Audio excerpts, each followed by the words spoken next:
Assalamualaikum warahmatullahi wabarakatuh. Perkenalkan, nama saya Kaulan Sari, NIM saya 7211141914. Saya dari jurusan akuntansi. Di sini saya akan mempresentasikan tentang implikasi etis dari teknologi informasi. Yang pertama-tama yaitu cakupan perspektif versus cakupan deskriptif. Cakupan perspektif untuk MIS menentukan bagaimana MIS sebaiknya dikembangkan dan digunakan di dalam suatu perusahaan. Jelas, ini merupakan pendekatan yang lebih baik untuk menampilkan materi kepada mahasiswa yang memasuki dunia bisnis dibandingkan dengan memberikan cakupan deskriptif yang menjelaskan bagaimana hal-hal yang sedang dilaksanakan. Selanjutnya ada moral, etika, dan hukum. Dalam kehidupan sehari-hari, kita diarahkan oleh banyak pengaruh.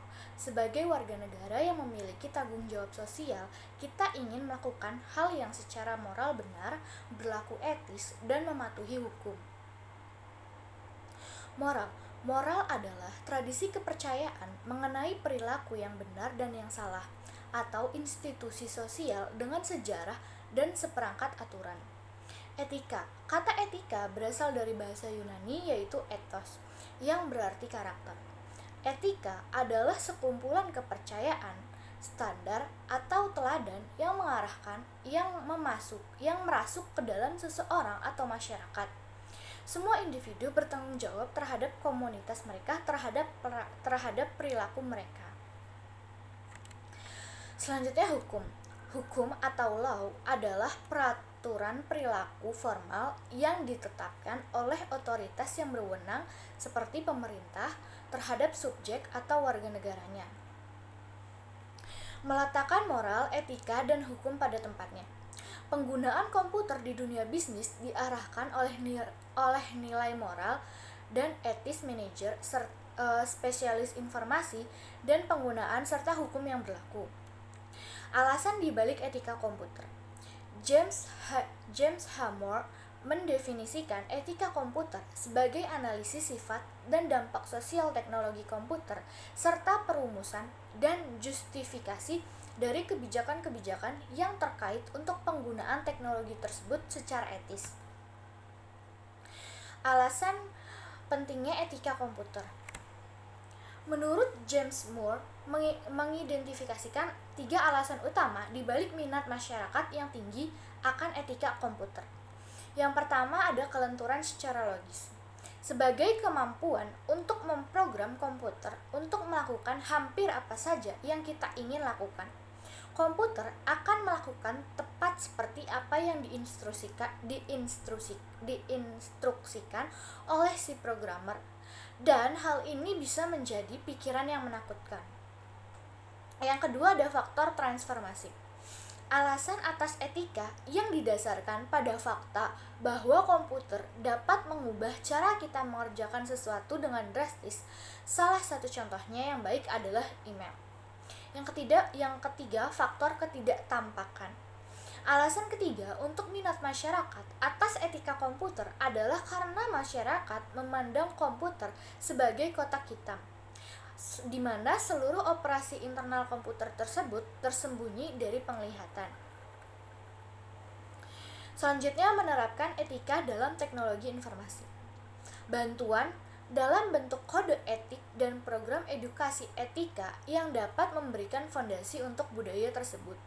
Program edukasi dapat membantu menyusun kredo perusahaan dan meletakkan program etika pada tempatnya.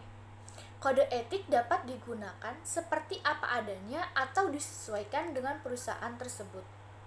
Selanjutnya ada etika dan SEO. Kebutuhan untuk mengembalikan integritas ke dalam dunia bisnis Amerika tidak pernah menjadi lebih besar. Sejak tahun 2002, para CEO dan CFO diharuskan oleh hukum untuk menandatangani keakuratan laporan keuangan mereka.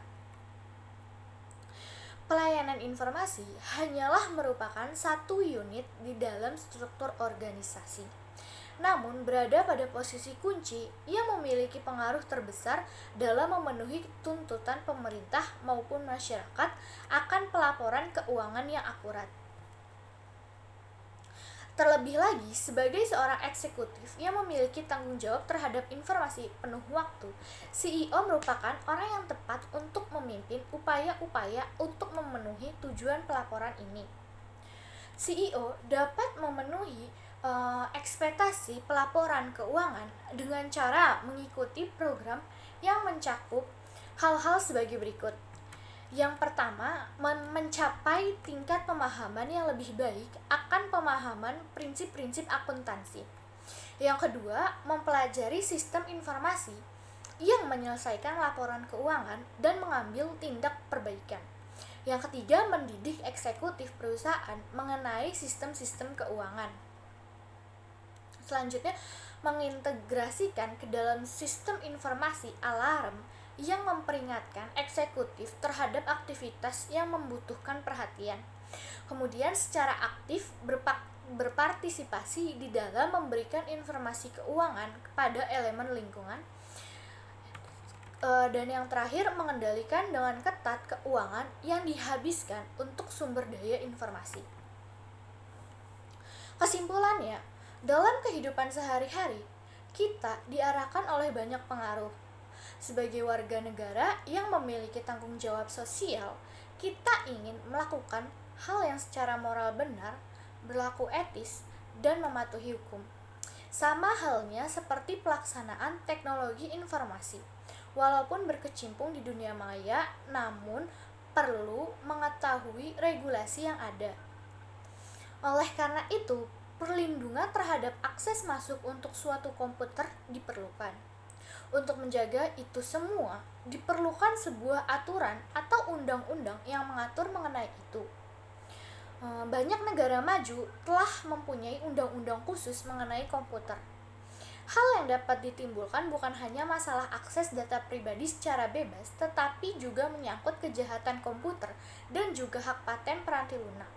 Intinya, hal yang perlu diketahui yaitu moral, di mana moral adalah keyakinan dan penilaian secara tradisi tentang baik atau buruknya hal yang dilakukan. Moral juga merupakan institusi sosial yang memiliki sejarah dan aturan tertentu. Sekian dari saya, kurang lebihnya mohon maaf. Wassalamualaikum warahmatullahi wabarakatuh.